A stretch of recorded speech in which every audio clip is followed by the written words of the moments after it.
Oke teman-teman, balik lagi di channel Markas Pinjol. Seperti biasa teman-teman, di video kali ini saya ingin update lagi tentang aplikasi pinjam duit. Ya, jadi buat teman-teman yang saat ini telat bayar, gagal bayar di aplikasi pinjam duit di tahun 2025, apakah aplikasi pinjam duit sebar data ataupun ada DC lapangannya? Nah, di video ini saya akan menjelaskan teman-teman ya. Menjelaskan apakah aplikasi pinjam duit ini sebar data. Apakah aplikasi pinjam duit ini ada DC lapangannya? Buat teman-teman, simak, tonton video ini sampai selesai, jangan di skip ya, agar kalian tidak gagal paham teman-teman. Di sini saya tidak mengajarkan teman-teman untuk gagal bayar atau gagal bayar, tidak. Di sini saya cuma berbagi pengalaman agar teman-teman yang masih belum ada dana untuk pelunasan biar nggak panik ataupun ketakutan seperti itu ya. Oke, langsung saja tanpa basa-basi teman-teman ya. Di sini ada tagihan di aplikasi pinjam duit ini sekitar berapa ini? Berapa cicilan? Kita coba hitung teman-teman ya. 1, 2, 3, 4, 5, 6 cicilan. Jadi 6 cicilan ini teman-teman semuanya terlambat atau sudah telat ya.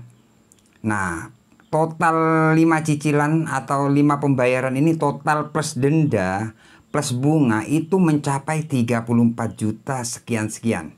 Teman-teman bisa lihat di bagian bawah semua 33 juta ya, 33 juta sekian-sekian. Jadi lumayan besar loh teman-teman. Nah, di bagian atas untuk cicilan yang pertama itu 3.900 sekian-sekian tanggal 15 Juli 2024 ya. Ini sudah sekitar hampir 1 tahun lah ya, 10 bulan teman-teman ya. Kalau nggak salah 10 bulan tidak dibayar sekali di aplikasi pinjam duit. Ya, cicilan yang pertama, yang kedua 4 juta, yang ketiga 7 juta, yang keempat 10 juta sekian-sekian, yang kelima 6 juta ya. Yang kelima dan yang keenam ini teman-teman ya. Dan yang keenam 1 2 3 4 5 6 ya, 6 total keseluruhan 34 juta. Dibayangkan nggak dibayar. Nah, pertanyaan dari teman-teman, Bang, aplikasi pinjam duit kalau kita telat bayar apakah sebar data? Kalau untuk pengalaman saya pribadi sejauh ini teman-teman nggak ada yang namanya sebar data. Sebar data ke sosial media, ke seluruh kontak, ya ataupun ke teman-teman kita itu nggak ada teman-teman. Cuman kalau telat bayar biasanya memang ditagi-tagi di WA kayak gitu kan. Kemudian sudah lewat 1 hari, 2 hari itu sudah diteror gitu loh. Dengan cara-cara kalau Anda masih belum bayar hari ini juga terpaksa data Anda kami alihkan atau kami sebar, data Anda di sini lengkap. Nah, itu yang bikin teman-teman panik. Apa benar Bang data kita kalau telat bayar di aplikasi pinjam duit disebar? Enggak, jawabannya enggak. Itu pengalaman saya lah teman-teman. Enggak tahu kalau di luar sana yang ada yang disebar, enggak tahu. Soalnya dari pengalaman teman-teman subscriber ya banyak yang sharing sama saya itu, yang WA saya itu enggak ada yang disebar data. Ya cuman gertak-gertak kayak gitu. Jadi intinya kalau teman-teman tidak mampu bayar atau telat bayar di aplikasi pinjam duit, yang pertama-tama sudah pasti diteror gitu loh teman-teman. Jadi intinya kalian diteror, ditakut-takuti. Nah, kayak gitu loh teman-teman. Karena semua subscriber banyak ya. Kalau saya hitung banyak banget sih. Itu memang kalau telat bayar 1 hari 2 hari memang apa ya, tiap hari itu di WA gak henti-henti gitu loh teman-teman. Intinya diteror gitu loh, ditakut-takuti agar kalian bayar seperti itu. Sebenarnya kalau dari saya pribadi, kalau kalian memang tidak ada dana, ya kalian nggak usah takut, kuatin mental, itu aja sih. Itu saran dari saya buat teman-teman yang telat bayar ya. Nah, jadi untuk sebar data sejauh ini aman, tidak ada. Cuman ya ditakut-takuti, diancam sebar data kayak gitu teman-teman. Nah, ini lumayan besar loh, 34 juta. Teman-teman bisa lihat 34 GT. Tapi ini sudah stop, nggak nambah lagi. Ya. Kemudian untuk DC-nya Bang, gimana untuk aplikasi pinjam duit? Apakah ada DC lapangannya? Sesuai pengalaman ya. Ini sejauh keterlambatan 10 bulan ya kalau nggak salah. Ini sampai sekarang aman, nggak ada yang datang DC-nya. Apa benar Bang? Nggak ada. Misalkan ini didatangi, kalau datang dia ke rumah ya sudah pasti saya videokan ya, berbagi informasi buat teman-teman subscriber. Jadi sejauh ini sampai detik ini gak ada yang datang. Tapi kalau kalian telat bayar misalkan 1 minggu lah, 2 minggu, 3 minggu kayak gitu biasanya memang ada teman-teman. WA atau email ya katanya mau datang DC hari ini. Tim kolektor mau jemput dana. Nah kayak gitu teman-teman.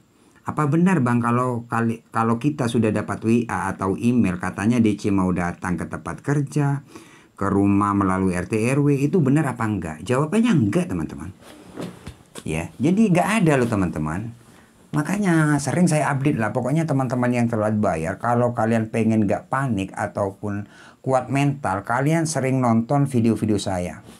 Sering DC pinjam duit saya telepon. Karena apa? Selalu nakut-nakuti.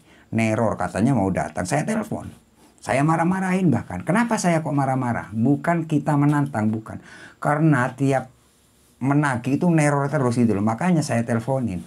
Untuk aplikasi yang lain banyak DC-DC-nya saya telepon, bahkan saya kerjain teman-teman. Jadi teman-teman carilah video-video saya, pokoknya lah cari. Nah, di situ banyak video-video DC pinjol yang saya kerjain, ya, biar teman-teman yang nonton itu tidak panik ataupun ketakutan seperti itu ya. Oke, kalau kita coba bayar seperti ini teman-teman. Harus dibayar ya. Nah, ini teman-teman berapa ini? Ada uang nggak mau bayar 34 GT ini? Ini sudah plus bunga ya.